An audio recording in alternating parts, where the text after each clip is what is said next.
Welcome, folks. My name is Josh. I'm the editor of theleadpastor.com, and I'm super thrilled to be sitting with my friend and colleague, Olivia. Olivia, I've been working together for a while now. Why don't you just talk a super brief description of like your role and what you do with the lead pastor? Sure. So I'm that SEO content manager at Black and White Zebra. I specifically help Josh manage the SEO strategy for the lead pastor. So that's doing high level things like being like, what do we want to focus on? How do we want to get there? And then doing smaller things like, how's this brief looking for content that we want to produce? Or if something needs to be updated, maybe I'll give some notes on it. Perfect. Yeah. And it's been really cool to to be working in this level with you and learning a lot about SEO. And so what I'm interested in chatting with you about is thinking from a pastoral perspective. Specifically, I'm thinking of a pastor of like small to mid-sized church who wants to make their site, their church website more easily found on Google. Or when people are looking for churches near me or something like that, their church is going to be easy to be found. So I have a few questions. So maybe I'll throw them all out and you can tackle them in whichever order you want. So the first question I Sure. have is most pastors have limited time and often not a ton of technical expertise when it comes to websites. What are some like best pieces of advice, best practices for those guys? And then the other question is, are there some really common misconceptions about ranking well for a church? And then the last question is, how much time and money do you think is realistic? Or if you have any advice around that specifically. So maybe jump in wherever you want and we'll see where the conversation goes. Sounds good. I think, and a lot of these are true for small churches or even small businesses. Very much the same. You Yeah, wanna yeah, your local community, you wanna get yeah, found. They're just like normal people, not techie people yeah, working from them, so you want it to yeah. be easy too. I think one of the most important things for a local church is to claim your Google My Business profile. It's like when somebody searches you on Google, it's like that little panel that comes up that will say like the directions, it might have links to your website. For churches, it's really handy because you can post events, you can post pictures. That's where you can get reviews from people. You can have your phone number so people can contact you directly.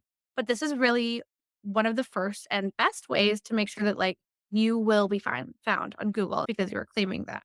Yeah. And that's super easy to do too. If someone can use Facebook and Microsoft Word and you're not too intimidated by trying something new, like you're probably fine to be able to set that up. It's really straightforward. Google literally walks you through it. There's one screen for enter your business name. The next screen is like, what is your address? And so it's very straightforward. And if not, there's like dozens of videos on like Yeah. how to do this stuff on YouTube. So Yeah. I Yeah. really- I believe that the article that is on the leadpastor.com, improving your church's SEO, I think we actually do touch on the like, Google My Business profile, setting that up as well. Google My Business profile, anything else that you would say is just a great thing to keep in mind? yeah. So having things like your about page set up properly, I can really, obviously you want to be like, hello, this is me. This is my church essentially. But you also want to mention where you are. Yep. Make sure that you have your address in the footer Mhm. of your website and even things like community events or youth programs or other things that you're connected to, having those like links to and present on your site is really important. You can have things like having a simple website that has like your contact information and about page and your community events is really the best way to do it. You don't really need to spend a lot of money or sometimes any money. Some of these things you can do for totally for free Yeah. to make sure that you can be found really Yeah. easy. What I would also say too is that, and this is from a pastoral perspective, the number of people that are in your congregation that are likely way more familiar with this stuff than you are as a pastor. This is a great way to involve other people, like as Mhm. volunteers. Come on in there. I'm sure there's like some enterprising young folks who are interested in learning about this. So that's the thing I'd throw is, hey, like it's important that you as a pastor are of taking responsibility, but then you can delegate that for sure. Yeah, I think so. Having like a social committee, like Yep, I totally. community theater, and so Yeah, every different show, they'll assign people to be on the social committee to kind of take care of that stuff. yeah, It's like recruiting volunteers to make sure that the yeah, workload on you is like yeah, a really easy way to get this stuff done. 100%, 100%. So we talked a little bit, you referenced how this doesn't have to cost much, this doesn't have to take much time.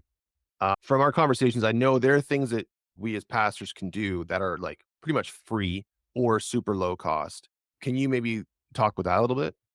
Totally. So things like posting your event on Facebook, or say if you're doing some sort of like charity event or you're having a dinner or something else, or like maybe there's something cool happening this Sunday that you want people to know about, post it on Facebook and then have a link back to your website. Mhm. Those things, social activity are great signals to Google that says, hey, this is a healthy site that Yeah. people are going to come to. And healthy sites get better rankings. Yeah. So just posting regularly, that could take you maybe 1 to 2 hours a week, and it'll cost you $0, but just your time. Yeah. You could use things like scheduling tools. There's a couple that are available.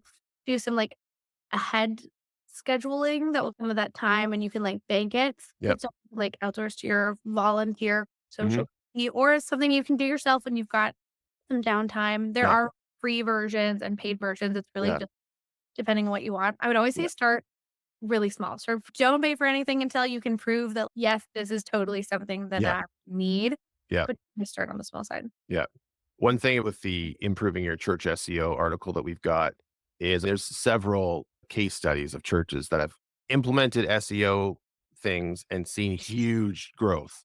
And that's like super alluring, but also just as a comment is like you don't have to always shoot for the massive growth. Mhm. Sometimes, you know what? Like just one or two small things, it's going to move the needle. You will likely start seeing some people showing up to your church and in the conversations like, "Oh yeah, we found you guys on Google. I was looking online and I found it and I checked out your website." And as a comment as a pastor, I'm saying, "Listen, like your website is super important. It's the new front door."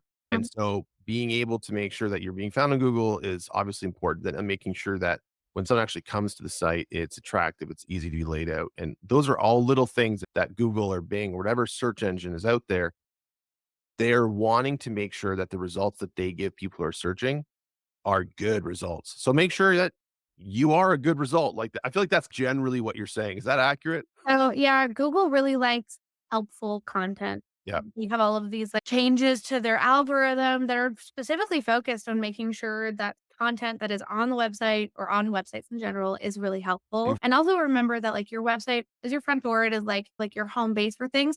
But sometimes a better home for things like your events might be Facebook. So you don't mhm. need to have it in both places. It doesn't need to be overly complicated.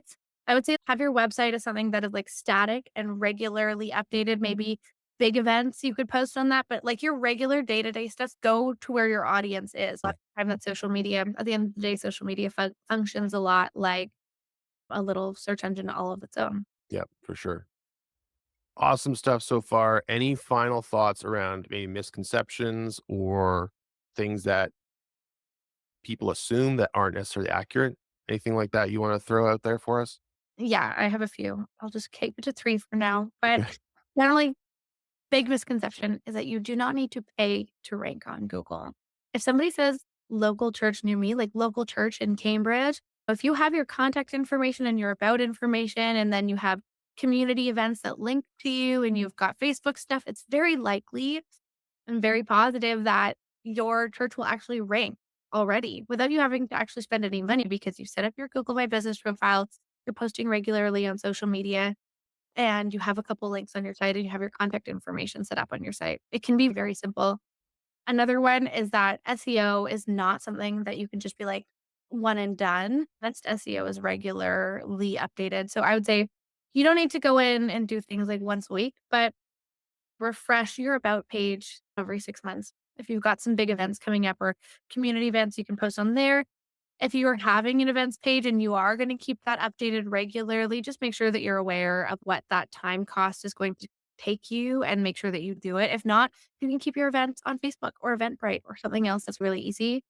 And then the last thing is that more content, like people think that, oh, I read more, Google knows all of these things about me. It's not necessarily. We always want to focus on quality over quantity. So the meat and potatoes of what you're saying and something that's more well written will do better than something that says it in 5,000 words. Awesome.